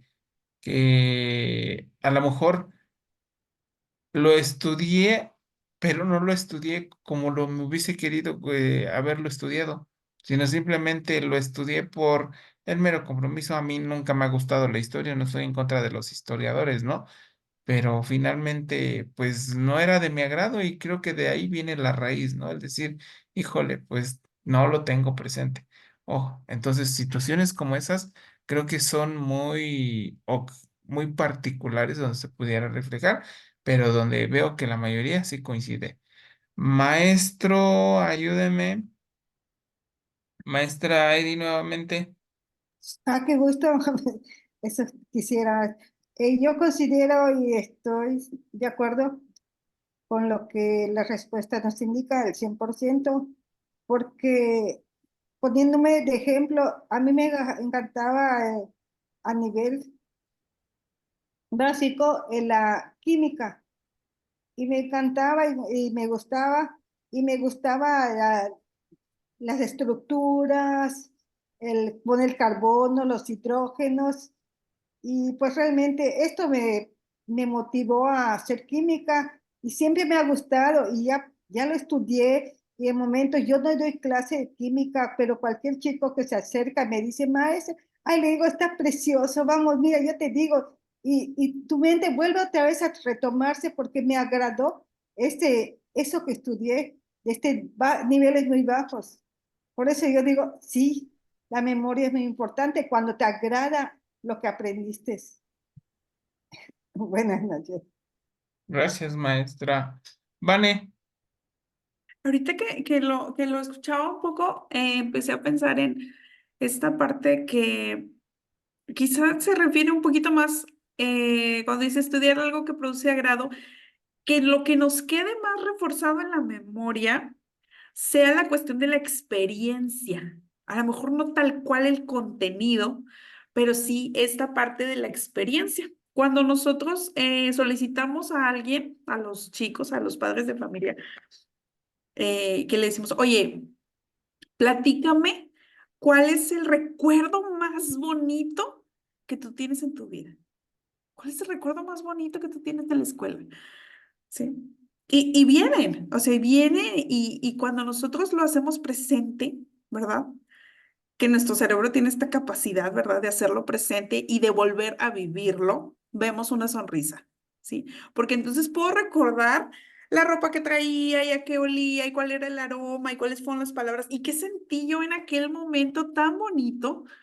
Y entonces pensándolo un poco de que, oye, sería maravilloso que nosotros pudiéramos hacer que cada día, ¿sí? Con los muchachos, con los alumnos, con los niños, fueran así, como que esta experiencia tan grata, tan bonita que me llena, ¿sí? Y transformamos esta visión de la escuela, del estudio, ¿sí? Gracias, maestro. Gracias. Justamente cierro esta parte, ¿no? Atrapar al alumno con el interés que debería de ser hace que el estudio se convierta en algo agradable para ellos y no en algo desagradable. Y ya estando de ese lado, pues creo que daremos mejores resultados de los que hoy en día estamos dando en cada una de nuestras escuelas. Adelante, avanzamos con la pregunta 12, por favor. Muy Maestro bien. Ángel, si me ayudas leyéndola nuevamente. Aunque Sí, son muy bien. Dice, pregunta número 12. ¿Cómo debe ser un ambiente que nos lleve a aprender? Como podemos ver aquí, el mayor porcentaje fue que tiene que ser un ambiente cambiante y variado. Ya los menores fueron pues enriquecedor, atractivo, significativo, formal y simple. Dice, pero aquí lo que yo pienso es que tiene que ser un espacio adecuado, inclusivo, organizado, que sea un clima de confianza, donde existan esos lazos afectivos que venimos mencionando. Esto para atender verdaderamente las necesidades de los estudiantes y brindarles también, agregar apoyo emocional, ¿sí? Darles un ambiente de confianza, que ellos tengan la confianza de externar sus sentimientos, por decir de esa manera. Eso así lo veo yo. Gracias, maestro. Vane, te escucho. Sí, maestro, en esta parte de, como la mayoría, ¿verdad? Responde, oye, debe ser cambiante, variado, enriquecedor, atractivo, y es esta parte de tomar en cuenta, ¿verdad? Que los estudios revelan, ¿verdad? De que, oye, a los niños les gustan muchísimo las sorpresas, ¿verdad? Y al cerebro también. Y cómo estos ambientes deben de despertarnos la curiosidad todos los días. ¿Sí? Los expertos dicen, bueno, si despiertas esta curiosidad, pues casi en automático te vas a aprender. Y son estos pequeños cambios, ¿verdad? Cuando a mí me llama la atención, bueno, pues estas tres personas que dicen, oye, debe de ser formal, ¿sí? Que pensando que si yo voy a meter eh, cosas distintas o que si yo voy a hacer algo distinto, deja de ser formal, entonces deja de ser aprendizaje. Y estos pequeños cambios que podemos introducir, oye, pues ¿sabes qué? Aquí, por ejemplo, a los muchachos les llama mucho la atención esta parte de decir, oye, pues es que no todos los días la clase va a ser en el aula, ¿sí? Un día nos vamos a sentar allá afuera y vamos a salir a las banquitas y vamos a ir al laboratorio, ¿sí? Oye, no siempre nos vamos a sentar en fila, ¿verdad? Vamos a hacer de otra forma. Y estos pequeños ajustes, estos pequeños cambios, ¿verdad? Dan muy buen resultado, ¿sí? Vamos cambiando. Entonces es esta parte de irlo variando, porque a veces podemos caer, como lo decíamos al inicio, ¿verdad? En estas prácticas, ¿sí? Tradicionalistas, de que anteriormente, ¿no? Se percibía, oye, ¿quién es el mejor maestro? Ah, pues el que los tiene todas así, las filas rectas y todos calladitos y todos escribiendo, ¿sí? Y entramos como en esta parte de observar esa imagen y decimos, oye, pues qué triste, ¿no? Porque parece que no hay niños, ¿sí? Que no tenemos esa alegría. Y luego nosotros nos preguntamos, oye, ¿qué pasa con esa alegría, con esa curiosidad, con esa creatividad, con esa chispa que tienen los niños de preescolar? ¿Sí? Porque ya cuando van avanzando, dices, oye, ¿qué le pasó? ¿Dónde se perdió todo esto? Pero a veces, pues, es como esta misma resultado, ¿verdad? Del trayecto educativo. Muy bien, gracias, maestro. Cerramos con usted, maestra Eddy. ¿Cómo debe ese ambiente que nos lleve a aprender? Yo estoy de acuerdo con el resultado que marcaron, cambiante y variado. Precisamente, yo estoy doy una carrera que es producción industrial de alimentos y realmente los ambientes que manejo es elaboración de productos. Cada práctica es diferente. Cada práctica, ellos esperan su producto para comerlo. Ellos elaboran, lo que elaboren es lo que se come. Si elaboran un chorizo, eso vamos a comer. Si elaboran una mermelada, comerá mermelada. Por lo tanto, por eso estoy de acuerdo con es variante y cambiante, porque si no se aburren y como dicen, se salen, se van al baño, se guardan, como muchos realizan, ¿no? Por eso es que nosotros como docentes debemos de manejar esto. Y muchísimo gusto escuchar a la maestra Vanessa respecto a la alegría de los chicos, de que no solamente es que estén sentados, callados, sino que observes que estén conversando, que estén hablando, que estén riendo, pero que a la vez estén aprendiendo, que es lo más importante. Es mi participación, maestro.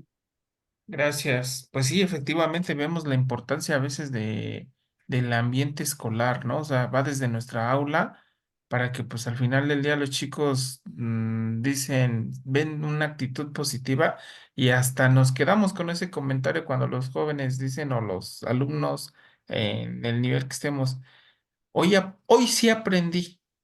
¿Qué fue lo que generamos ahí? ¿Quién sabe?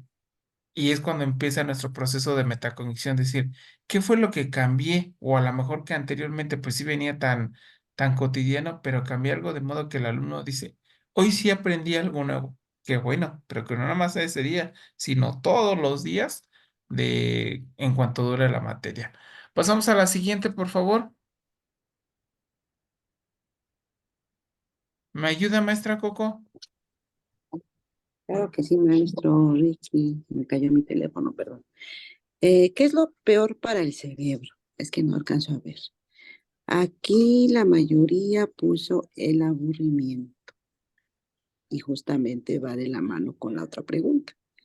Hay que generar ambientes donde haya movilidad, donde haya cambios. No podemos, menos en preescolar, maestro, podemos tener a los niños quietos.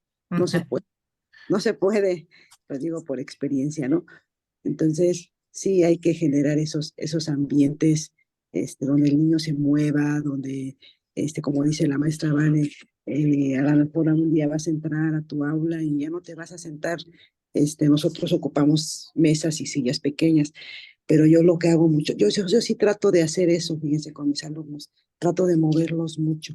A ver, ahora vamos a sentarnos en círculo, vamos a platicar de esto, vamos al patio. Entonces trato de incorporar todo eso, ¿no? Y creo que es bueno y favorable para el aprendizaje. Pero yo quiero aquí aunar otra cosa, maestro, que también algo que, que, que le puede hacer daño al cerebro, sí, así lo veo, son esos malos hábitos que tenemos, ¿no? Y lo vimos en la clase también con el maestro Jorge, porque poco a poco pues vamos dañando nuestro cerebro y el no ejercitarlo, el no aprender cosas nuevas, eso también es algo que va dañando al cerebro, el vivir una vida sedentaria, ¿no? Sin movimiento, sin ejercicio, pues es otra situación, esos malos hábitos alimenticios, maestros, hay que recordar el test que hicimos, ¿no? Yo, la verdad, honestamente salí en un nivel bajo y yo se los compartí a mis compañeras, lo hicieron y 3 de ellas salieron en nivel medio y digo, de entre las otras 3 dentro de esas 3 salí yo también baja. Entonces, pues sí, son focos rojos, son alertas que me dicen que tengo que cambiar mis hábitos por el bien mío y por el bien de mi cerebro. El no dormir también, maestros, el no dormir también lo vimos, ¿no? La importancia que tiene el dormir, el descansar, es vital para el cuerpo, para el cerebro. Pues es mi comentario, maestro Ricky. Gracias. Gracias, maestro Ángel. Brevemente, igual maestra Eddie. Bien, maestro, mire, pues aquí las respuestas que más destacaron fueron el aburrimiento y la apatía, pero ya sabemos que estas son consecuencia de ciertas prácticas. Tal vez enfocándonos en el aula, el aburrimiento es por actividades que no están diseñadas conforme a los intereses de los alumnos. La apatía pues también es consecuencia de lo mismo. Cuando uno como docente implementa prácticas tradicionalistas, pues al alumno poco le va a interesar. Entonces, todo lo que venimos hablando, venimos comentando, pues aquí tiene que ver. Hay que buscar la manera de despertar a los niños el interés para lograr despertar en ellos esas ganas de aprender, ¿sí? Y como decimos, esos lazos afectivos, la empatía y pues todo lo que hemos comentado, será en participación. Ok, maestro, muchísimas gracias. Maestra Eddy, disponemos de un minuto para concluir esta pregunta. Bueno, yo considero que el cerebro se aburre, que nos indica que los chicos se aburren, que existe la apatía. Todo esto es conllevado, yo considero, desde el punto que si no tenemos un cerebro bueno, es porque no hacemos ejercicio, no tenemos una buena salud. Son varios los puntos que tenemos que cubrir para que el cerebro esté bien y pueda estar activo. Porque aunque un cerebro que no está bien saludablemente, aunque quisiera activarse, no lo logra al 100%. Ese es el punto. Un punto es la salud, que tengamos una buena salud y vamos a poder aprender, porque al aprender no depende del maestro, depende del alumno, cómo se encuentra su cerebro. Gracias, maestra.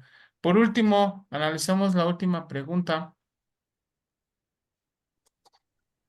Muy bien, pregunta número 14 dice, ¿qué tanto implementas en tus actividades diarias el trabajo socioemocional?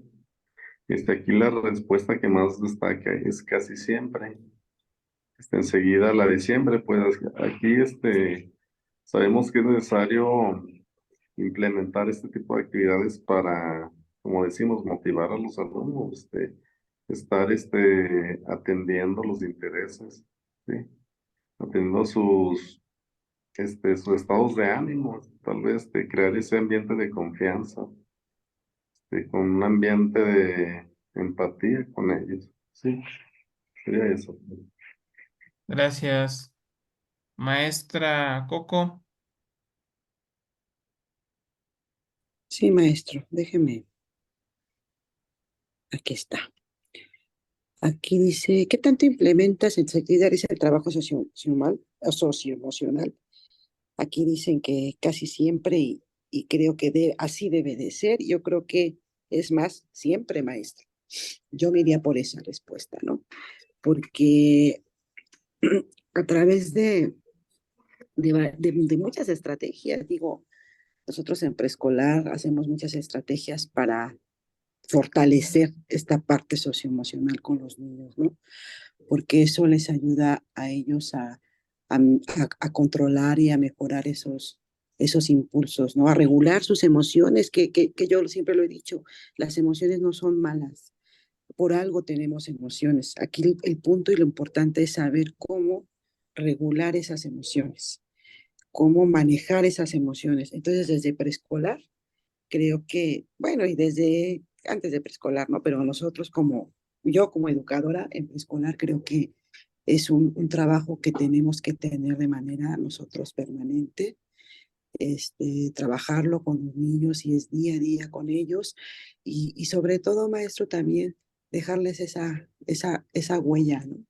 Una huella emocional que dure para siempre. Creo yo esa parte, siempre yo trato de usar un lenguaje positivo hacia sus cosas, siempre alentándolos, siempre motivándolos, y que ellos tengan altas expectativas, maestro, porque a veces nosotros mismos somos los que demeritamos al niño, al niño. Entonces, Siempre que hay que tener altas expectativas de los niños, ¿no? Este, es mi comentario, maestro Ricky. Gracias, muy amable. Cierro con usted, maestra Eddie, un minuto. Ay, yo considero que la parte donde diagnostica, que si lo implementamos estas actividades en nuestro trabajo diario, considero que el ser humano es social, considero que tenemos emociones, no somos solitarios. Y por lo tanto, como dice la maestra Coco, la respuesta para que nos iríamos sería para siempre, siempre hay esa relación. Nunca vamos si una persona que esté solo, es que hay un problema, porque mayormente siempre estamos en grupo, porque en grupo hay alegría, se disfruta la relación que hemos estado hablando, las relaciones, los lazos, y al estar solo no tenemos nada de eso. Es mi participación a eso. Ok, pues bueno, a manera de conclusión, yo nada más pudiera decir que de los compañeros que contestaron, vemos que sí hay una respuesta favorable en la aplicación o implementación de del trabajo socioemocional, que creo que parte pues también de la línea de trabajo de la nueva escuela mexicana, ¿no? La incorporación de poder atender estas situaciones socioemocionales que traen nuestros alumnos, porque pues muchos de los problemas de aprendizaje o bien de las problemáticas existenciales de nuestros alumnos tiene que ver por esa desestabilidad emocional que tienen ellos en casa. Entonces, pues para tratar de mejorar un poco su proceso y lograr algún buen resultado, pues es importante que los llevemos a la practicidad dentro de nuestro quehacer educativo. Pues bueno, maestros, yo les puedo decir, me agradó este tipo de conversación que tuvimos, de verdad. Esperemos que hayamos cumplido con el objetivo. Excelente trabajo, se los agradezco mucho a ustedes. Muchas felicidades por cada una de las participaciones que tuvieron. Veo que pues estamos adentrándonos en esta parte. Sería todo, maestro Jorge Prados. Muchísimas gracias por esta apertura de esta actividad y pues nos vemos en la siguiente actividad. Maestros, algo que quieran agregar, estamos cerrando. 30 segundos. Yo sí, maestro, rápidamente quisiera yo agregar que tenemos un gran reto como docentes, maestro, pero ya estamos en el camino. Estamos aprendiendo que eso es lo importante. Gracias, maestro. Ok, cerramos. Muchísimas gracias a todos. Gracias. Gracias, buenas